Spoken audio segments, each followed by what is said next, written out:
Hey guys, welcome to Suga's Gallery YouTube channel. இன்னைக்கு வீட்லயே எப்படி ஃபெவிகால் ரெடி பண்ணுறது அப்படின்னு பார்க்கலாம். ஸோ அது பார்க்குறதுக்கு முன்னாடி சுகாஸ் கேலரி சேனலில் நீங்கள் புதுசாக பார்த்துட்ருக்கீங்க அப்படின்னா மறக்காமல் சப்ஸ்கிரைப் பண்ணிவிட்டு பெல் ஐக்கானை கிளிக் பண்ணி ஆல் நோட்டிஃபிகேஷன் செலக்ட் பண்ணிக்கோங்க. இப்போ ஃபெவிகால் ரெடி பண்ணுறதுக்கு நமக்கு 3 பொருள் தேவைப்படும். அதுவும் வீட்டில் இருக்கிற பொருளே தான். ஃபஸ்ட்டு வந்து மைதா. இது எந்த பிராண்டாக வேணாலும் இருக்கலாம். ஸோ அந்த மைதா எடுத்துக்கோங்க. இதில் வந்து நான் 2 ஸ்பூன் எடுத்துருக்கிறேன். அடுத்ததாக நம்ம எடுக்க போகிற பொருள் வந்து சுகர். அது வந்து மைதாவில் பாதி அளவுக்கு இருந்தால் போதும். ஸோ 2 ஸ்பூன் மைதா எடுத்துருந்தனால 1 ஸ்பூன் சர்க்கரை நான் எடுத்துருக்கிறேன். ஸோ 3ஆவதாக ஆட் பண்ண போகிற பொருள் வந்து உப்பு.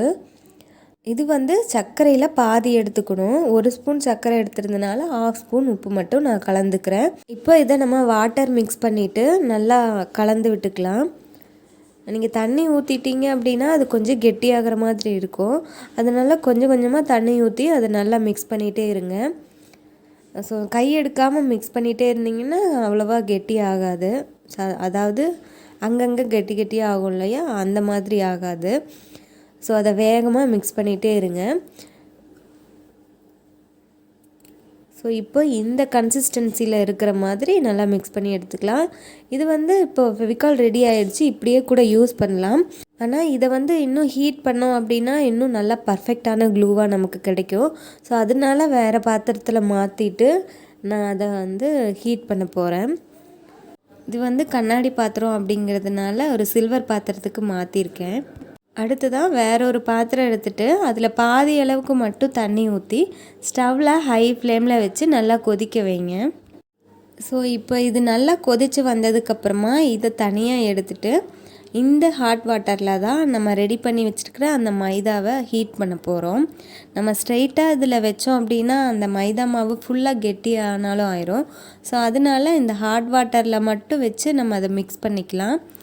ஸோ அந்த மாதிரி மிக்ஸ் பண்ணும்போது உங்களுக்கு கரெக்டான இந்த க்ளூ கன்சிஸ்டன்சிக்கு கிடைக்கும். இப்போ இது நல்லா மிக்ஸ் பண்ணிகிட்டே இருக்கும்போது ஃபஸ்ட்டு இருந்ததை விட கொஞ்சம் கெட்டியாக இருக்கும். ஸோ இந்தளவுக்கு வந்துருச்சுன்னா போதும். இப்போ நம்ம இதை தனியாக எடுத்துக்கலாம். ஸோ இதை எடுத்ததுக்கப்புறம் நல்லா கை எடுக்காமல் இதை மிக்ஸ் பண்ணிகிட்டே இருக்கணும். இந்த மாதிரி ஸ்பூன் யூஸ் பண்ணுறதுக்கு பதிலாக ஃபோக் இல்லைன்னா விஸ்கு வச்சு நம்ம கலந்தோம்னா அங்கங்கே கட்டியாக ஆகும்ல, அந்த மாதிரி ஆகாமல் கரெக்டாக அந்த லிக்விட் நமக்கு கிடைக்கும். ஸோ நல்லா மிக்ஸ் பண்ணிகிட்டே இருங்க. ஸோ இப்போ வந்து இதை நம்ம கையில் எடுத்து செக் பண்ணி பார்த்துக்கலாம். இந்த ஸ்டேஜ் வந்தாலே போதும், இது நமக்கு ரெடி ஆகிடுச்சு. ஸோ இப்போ நம்ம ஃபெவிகால் ரெடி பண்ணிட்டோம். இதை வந்து ஏர்டைட் பாக்ஸில் போட்டுட்டு நம்ம யூஸ் பண்ணிக்கலாம். என்கிட்ட பழைய ஃபெவிகால் பாட்டில் இருந்தனால அதுலேயே இதை போட்டுட்டு நான் யூஸ் பண்ண போகிறேன். ஸோ இதை நம்ம செக் பண்ணியும் பார்த்துடலாம். இன்ஸ்டண்ட்டாக நமக்கு ஃபெவிகால் தேவைப்படுது அப்படின்னா நம்ம இந்த மாதிரி செஞ்சுட்டு அதை நம்ம யூஸ் பண்ணிக்கலாம். இது ரொம்பவே யூஸ்ஃபுல்லாக இருக்கும். நமக்கு மைதா மாவை கூட நம்ம சர்க்கரை ஆட் பண்ணுறதுனால அது ரெண்டுமே மிக்ஸ் ஆகிட்டு ஒரு கெட்டியான ஒரு க்ளூ கன்சிஸ்டன்சிக்கு நமக்கு கிடைக்கும். நம்ம ஹோம்மேடாக பண்ண இந்த ஃபெவிகால் வந்து ரொம்ப நாளுக்கு வச்சு யூஸ் பண்ண முடியாது. மேக்ஸிமம் ஒரு 2 or 3 days வச்சு நீங்கள் யூஸ் பண்ணிக்கலாம். ஸோ நம்மளோட கிராஃப்ட், அதாவது பேப்பர் கிராஃப்டெல்லாம் செய்கிறோம் அப்படின்னா இது ரொம்பவே யூஸ்ஃபுல்லாக இருந்துச்சு.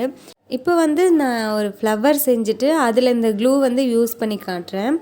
ஸோ நான் யூஸ் பண்ணும்போது ரொம்ப நல்லா இருந்துச்சு. ஆனால் கொஞ்சம் அது காயறதுக்கு வந்து டைம் ஆச்சு. மற்றபடி யூஸ் பண்ணுறதுக்கு வந்து ஒரிஜினல் ஃபெவிகால் மாதிரி தான் இருந்தது. ஸோ கண்டிப்பாக இதை நீங்களும் ட்ரை பண்ணி பார்க்கலாம். அதிகமாக வந்து நம்ம கிராஃப்ட்டுக்கு ஃபெவிகால் தான் யூஸ் பண்ணி பண்ணுறோம். ஸோ இந்த மாதிரி நம்ம இன்ஸ்டண்ட்டாக அப்பப்போ செஞ்சுட்டு அதை நம்ம யூஸ் பண்ணிக்கலாம். அது ரொம்பவே யூஸ்ஃபுல்லாக இருக்குது. ஸோ நான் இந்த ஃப்ளவருக்கு அதை டெஸ்ட் பண்ணி பார்த்தேன், நல்லாவே ஒட்டுச்சு. ஸோ நீங்களும் இதை ட்ரை பண்ணி பார்த்துட்டு எப்படி வந்திருக்கு அப்படின்னு உங்களோட ஃபீட்பேக்கை இந்த வீடியோவோட கமெண்ட்டில் சொல்லுங்கள். ஸோ அவ்வளோதான். இந்த வீடியோ உங்களுக்கு பிடிச்சிருந்தது அப்படின்னா இந்த வீடியோவுக்கு லைக் பண்ணிவிட்டு உங்கள் ஃப்ரெண்ட்ஸுக்கும் ஷேர் பண்ணுங்கள். இந்த மாதிரி நிறைய craft videos and homemade ideas எல்லாம் பார்க்கணும் அப்படின்னா சுகாஸ் கேலரி சேனலை சப்ஸ்கிரைப் பண்ணிவிட்டு பெல் ஐக்கானை கிளிக் பண்ணி ஆல் நோட்டிஃபிகேஷன் செலக்ட் பண்ணிக்கோங்க. அடுத்த வீடியோவில் இன்னொரு வித்தியாசமான ஒரு கிராஃப்ட் ஐடியாவோட பார்க்கலாம். தேங்க்ஸ் ஃபார் வாட்சிங்.